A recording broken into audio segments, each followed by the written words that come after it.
La parole de Dieu est un trésor inestimable. Ne laisse pas ta Bible fermée. Oh non, non. Lis-la, médite-la, nourris-toi. Lis-la, médite-la, nourris-toi. Bonjour. Chacun de nous le sait, l'orgueil consiste à se croire supérieur aux autres. Il se glisse dans chacun des replis de notre vie, et ça commence très jeune.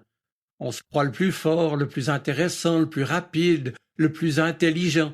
Et puis, lorsque l'on grandit, vient l'orgueil d'être le plus compétent, d'avoir le meilleur travail, la plus belle maison, que sais-je encore.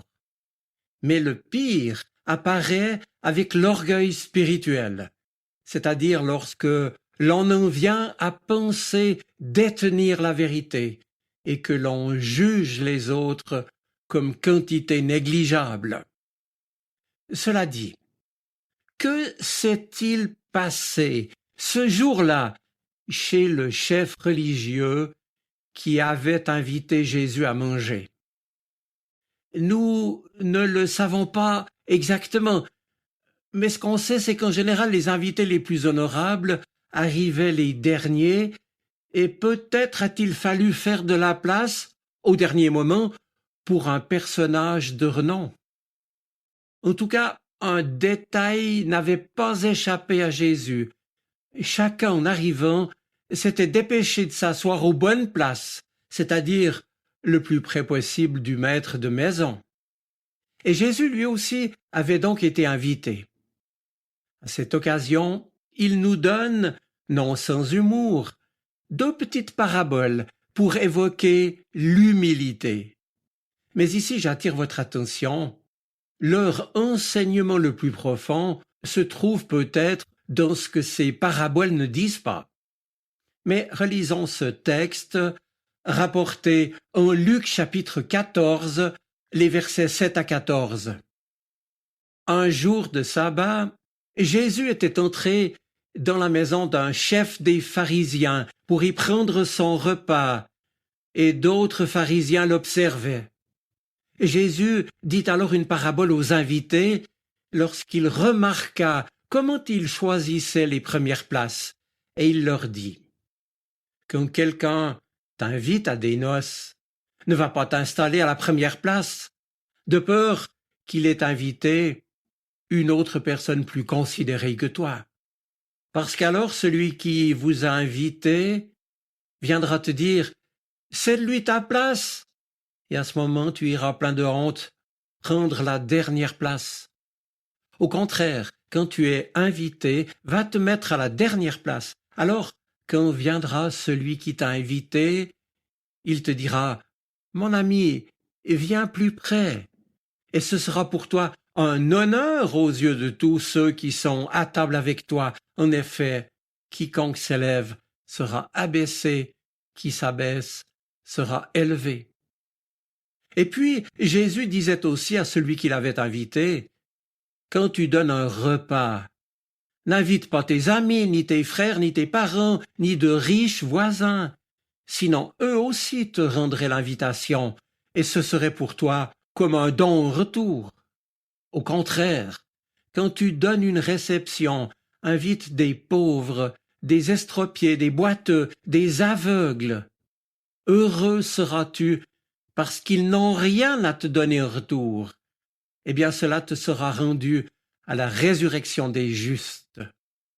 Fin de citation. À première vue, il semblerait que ce soit là une leçon de politesse et de bon sens, puisque prendre d'office la meilleure place ne se fait pas. Et de plus, cela n'est pas très malin, surtout que t'en ignores qui a été invité. Mais au-delà de cet appel au savoir-vivre élémentaire, Jésus vise les relations de l'homme avec Dieu, de l'homme invité avec Dieu qui l'invite. Le banquet des noces, c'était du temps de Jésus une image en effet classique du royaume de Dieu. Et les auditeurs de Jésus ont fort bien compris ce proverbe qui conclut la parabole. Celui qui s'élève sera abaissé ou humilié par Dieu. Celui qui s'abaisse sera élevé par Dieu. Chacun de nous est donc invité par Dieu à sa table, à son intimité. Mais chacun est invité parmi d'autres. Aux yeux de Dieu, il en est parmi nous qui sont sans doute plus dignes, pas forcément plus cultivés, les plus choyés ou les plus riches, pas forcément les gens particulièrement religieux, mais ceux et celles dont la vie tout entière est une réponse d'amour à l'invitation aimante de Dieu. Ceux et celles dont la joie est d'accomplir chaque jour l'œuvre du Père et de vivre en adéquation avec son projet de salut. Jésus nous a donc donné là 2 petites paraboles, en somme pour nous guider sur le chemin de l'humilité. Et j'ai précisé que le renseignement le plus profond se trouve, à mon avis, aussi dans ce qu'elles ne disent pas. Dans la première parabole, Jésus ne dit pas ce qui arrive si je prends la dernière place lors d'un repas de noces et que personne ne viendrait me chercher pour me donner une place plus élevée. Dans ce cas, je resterai à cette place avec les invités moins considérés. Et si le repas des noces est agréable, sans doute vais-je malgré tout rire et passer une excellente soirée en leur compagnie. Je découvrirai alors qu'il n'est vraiment pas nécessaire d'être à la table d'honneur pour être heureux. Bref, Jésus n'entend pas enseigner les bonnes manières, ni n'a l'intention d'ailleurs d'encourager les calculs subtils de celui qui choisit la dernière place avec le secret espoir qu'on lui fasse signe de venir devant. La parabole pourrait ici induire en erreur si l'on n'a pas bien compris de quel banquet il s'agit en fait ici, et qui est celui qui invite dont Jésus est en train de parler. Car le banquet est celui du royaume et l'hôte est notre Père céleste. Maintenant, dans la deuxième parabole, Jésus ne dit pas non plus comment se passe le repas où les invités sont des pauvres, des estropiés, des boiteux, des aveugles. Sans doute ces personnes, aimées de Dieu, elles aussi, manifestent leur reconnaissance d'être invitées. Elles expriment probablement une grande joie, et ainsi ce repas devient une belle réussite. Chacun y ressent la joie du royaume de Dieu déjà présent. Et là est peut-être le deuxième secret de l'humilité.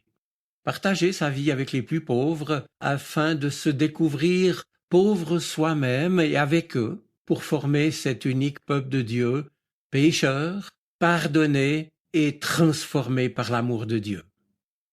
Mais ce que je voudrais dire encore, c'est que l'humilité consiste surtout et en fin de compte à consentir, à se laisser prendre par la main par un autre, par un plus grand que soi, comme un petit enfant qui sait qu'il est faible et cherche la main de ses parents.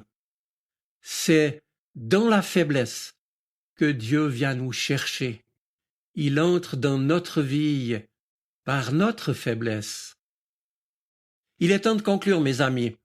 Ces 2 petites paraboles auraient pu s'intituler les paraboles de la dernière place, ou plutôt de l'avant-dernière place, car c'est celle-là en effet qu'il nous faut viser, l'avant-dernière, parce que la dernière place est déjà occupée. C'est Jésus qui l'a prise à notre place, et il l'a tellement prise que personne ne pourra la lui ravir.